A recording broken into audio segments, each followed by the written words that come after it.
આમાં ગંગાનો કિનારો ત્યાંથી એને સાંભળે. ધોકો તો પૈસા દેવાનો જ છે, પણ બોલવું ગુડ જાય તો ને એ ગુડ જાય જ ને કહી દે આમ કરો કેમ કરો, આ કાચ સાફ કેમ નથી કર્યો? લે હવે કાચ સાફ કરવું બહુ કરે ન કરે કાંઈ તું બેઠો બેઠો માળા કર્યો નથી જીવ રહેતો ભાઈ. આ જીવ છે ને એ માયામાં ફસાય. 75 વર્ષ જો ભગવાને આયુષ સારી આપ્યું તો વખાણ નથી કરતો, પણ પટેલ સમાજનો એક એવો હિલ્લો વાંકડાનો એવું નામ ભૂલી ગયું બાપાનું. રખા બાપા હે રતિયા એક મેટાડોરમાં બધા પૂરના બાદકા ખાંડના તેલના ડબ્બા બધું બધે 5-6 મહિના. ભાઈ વિચાર કરો, કંથલ બાજુમાં આશ્રમમાં રાખે અને એ હરખો બાપો કોઈને હગા થતા હોય તો ભલે ઓફ થઈ ગયા અત્યારે તો હા ભાઈ અહીંયા હરિદ્વારમાં આવે વળી ફોન કરે એ રતિયા તેલના ડબ્બા થઈ ગયા છે ખાંડની બાદકા મોકલાવી દઈએ. બોલો રતિ હા બાપા આખી જિંદગી પીક એક ખાંડમાં વરસથી અહીંયા આવી ગયા અને આખી જિંદગી પાર કરી નાખી. આવું પણ મારા પટેલ સમાજમાં એકાદું વતન છે. પોતાની મોટાઈ બતાવવા માટે તો ઘણા એવા છે, નામી નામી, પણ ખાલી આમ ક્ષેત્ર હલાવવા માટે આવેલો હોય તો મારો હસ્તો બગડે. માકડાના રત્ની છે, કોમતી દિવસ આમાં કાઢે ક્યાંક જુઓ તો એનું છે. કોણ કે છે હજી કળિયુગમાં આવા પટેલ સમાજમાં સંત છે? આ જમીન વાંચની ન હોય ભક્ત વિનાની. એટલે મારા સંતોએ કીધું જન્મ જે સંતને આપે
જરૂર પડે કથાના પૈસામાંથી ગરીબોને મોલ સિગારી ખબર છે મારવા પડે ને. ત્યાં અમારા ગામનું સતીશભાઈ હોય, એવા કોઈ અનિલભાઈ હોય લીલાપરના, જેમ કંઈક આને હવે ગરીબ છે અને હવે ઓપરેશનમાં 30-35,000 જરૂર છે તો પોતે કોઈ દવાખાને દેવા આવે. આવા સંતોને લઈને મારી ગાડી હાલે છે બાપા, એમનું મારું ગાડી ન હોય. કથા તો બહુ નહીં હોય, આવા ગાતા હોય રહેતા હોય, હરિની કૃપા હોય.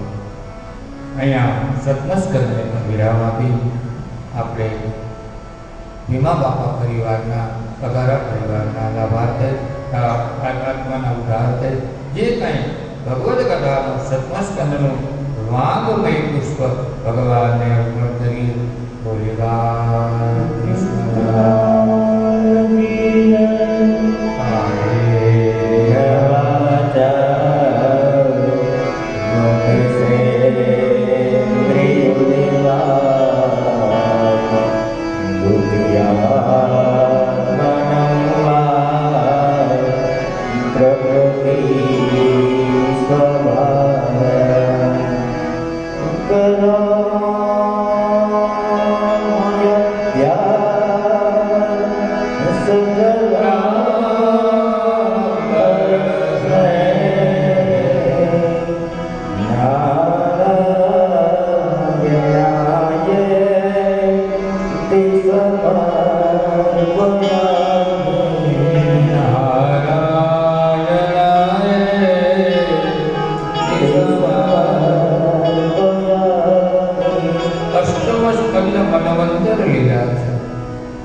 મનવંતર લીલામાં પ્રવેશ કરી ભગવાનનું જમણું વૃક્ષ સૌ પ્રથમ સુખદેવજી મહારાજ વર્ણન કરે છે કે હે રાજન, સૌ પ્રથમ મનુના દીકરીઓની કથા કીધી, એમના પુત્રોની મેં કથા કીધી. હવે સ્વયંભૂ મનુ મહારાજના આવા મંત્રોથી અંતર્વદન મેં કહ્યું અને અષ્ટમ સ્કંદમાં મન્વંતર લીલા લખી છે. મન્વંતર અષ્ટમ સ્કંદ મંગલાચરણ કરીએ. આત્મા તવાસ્યમ વિશ્વમ તયતઃ જગત્યા કયમ જગતઃ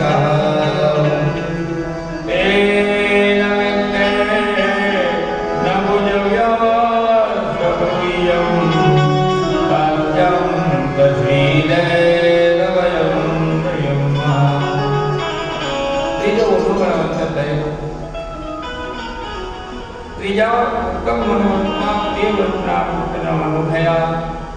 સત્યસેન નામે ભગવાનનો અવતાર થયો. ચોથા તામસમાં ઉત્તમનો ભાઈ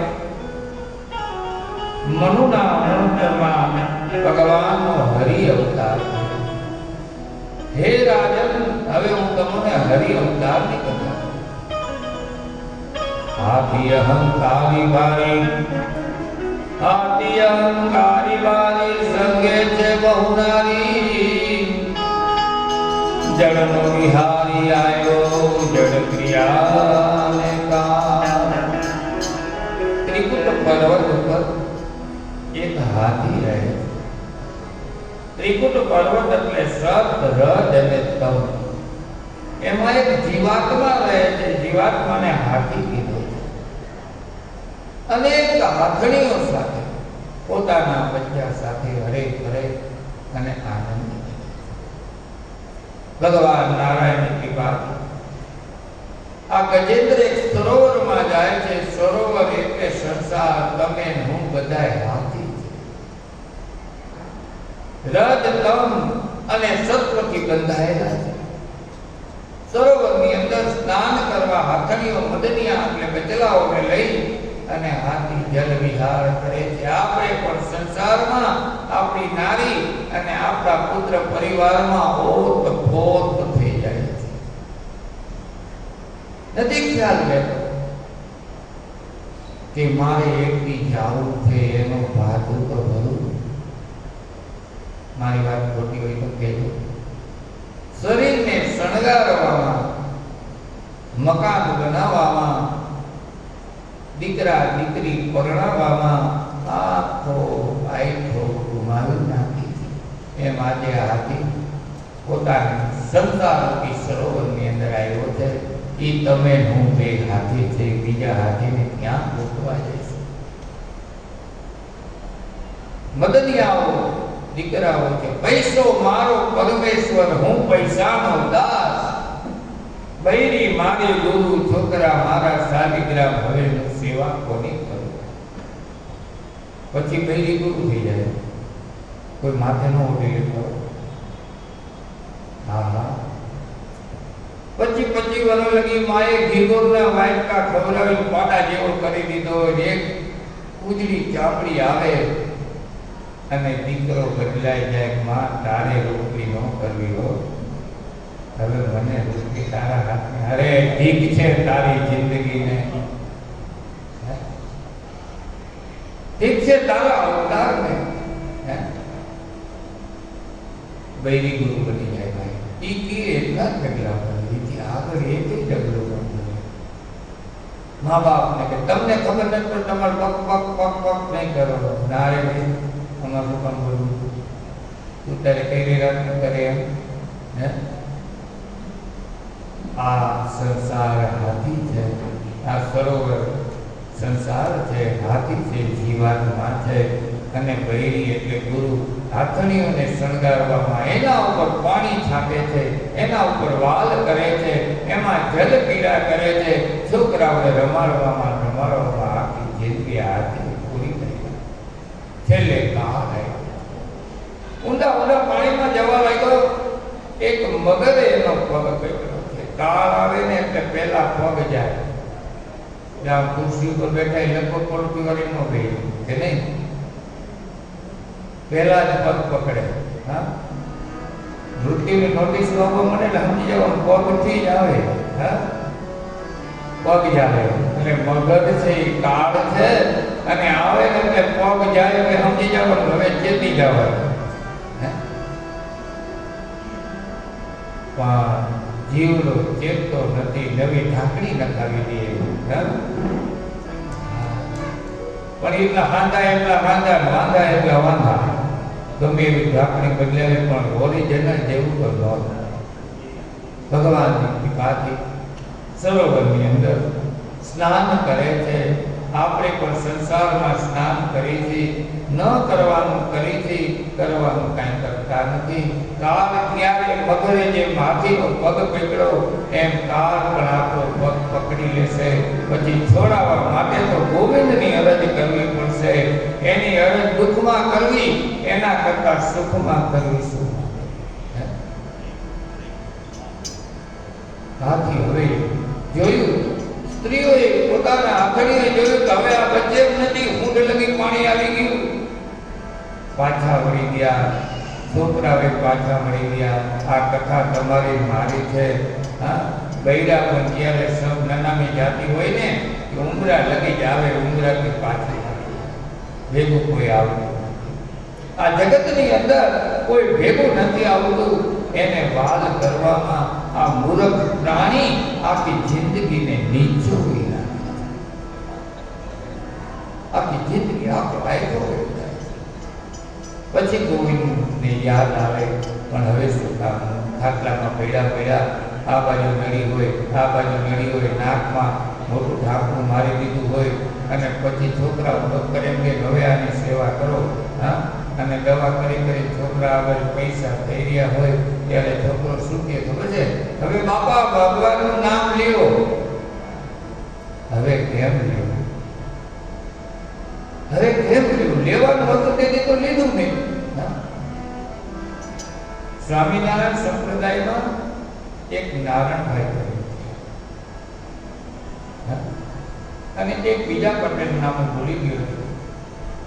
રોજ ખેતી કરે. નાનભાઈ આગળ કહે કે એક સત્સંગ સાંભળે, એમાં એક દિવસ કીધું કે હવે તું આમાં આવતો જાય થોડીક વાર, કે વર્તમાન ન લેતો